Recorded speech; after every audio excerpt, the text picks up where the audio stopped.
promise you that. Right. I want to look at this passage, this very important passage, from two aspects of it. First one, he tells Timothy to pray for kings and all others who are in authority. Now, he's asking him to pray for people who are in authority. Now, go back to Timothy's time and think who were the most authoritarian figures in Timothy's life. Okay? Now, Timothy had a Jewish heritage, but he lived in what we now call Turkey, right? Under the Roman Emperor.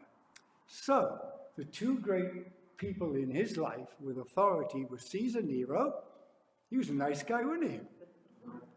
I don't know what you think of Donald Trump, but he's not quite as bad as Caesar Nero, you know? Right? And I don't know what you think of Boris Johnson, but he's not as bad, and Putin's not as bad. You know?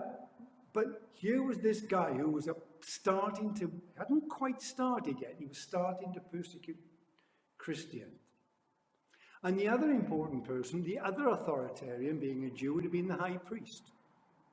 Now we know what the high priest did to our Lord Jesus Christ.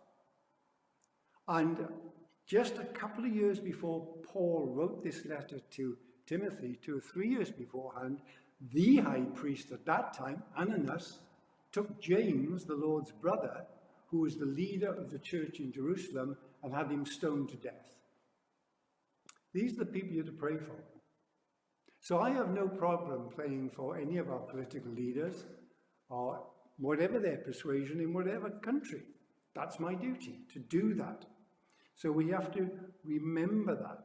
And what we are to pray for them, it says, pray for kings and all others who are in authority, so that we may live a quiet and peaceful life. Well, I don't know about you. I was born in the war, but I can't remember it.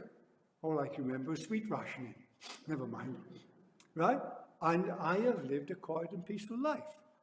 And the Conservative governments and the Labour governments and the coalition governments, though they have fulfilled their main duty to us.